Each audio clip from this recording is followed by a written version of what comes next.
Hello there, good to meet you. My name is William Wills, and I was born on the 29th of October 1912 at 23 Marchmont Road here in Ayr. My father was called James Wills, and some of you might remember him. He was a partner in the furniture store of Lex, and from 1936 until 1939, shortly before he died in 1940, he was the Provost of Ayr. My mother was called Fanny.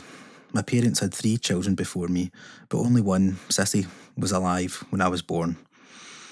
My father travelled a lot in connection with the furniture business.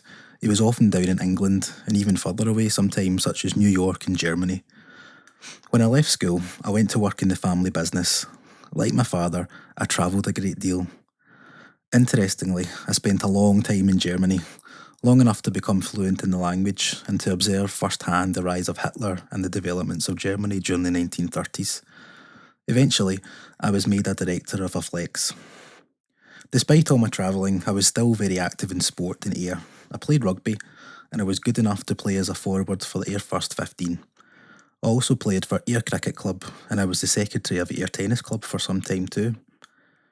During this time, I met Margaret Wilson from Prestwick, and on the 5th of September 1939, we were married at St Cuthbert's Church, Prestwick. You'll notice that our wedding took place just a few days after war was declared. We were fortunate enough to have 2 children, Michael and Elizabeth. When war was declared, I already held the rank of a second lieutenant in the Royal Scots Fusiliers as a member of the territorial forces. I was immediately mobilised, and by the spring of 1940 I was in Norway as the intelligence officer with No. 1 Independent Company. The independent companies were intended for guerrilla-style operations in the Allied campaign in Norway.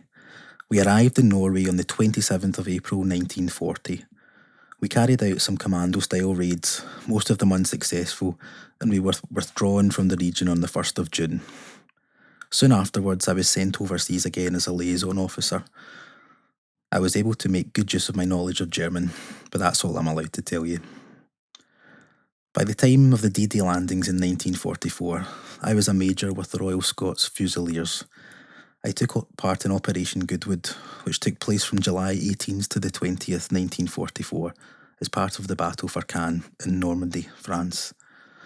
On the 19th of July 1944, I was killed in action. I was 31 years old. I'm buried in La Délivrance War Cemetery in Douvres, France. In November 1986, a stained glass window in the old kirk in Ayr was dedicated to me and my father at the request of my sister, Sissy. When you have time, you should go and see it. I would really appreciate that.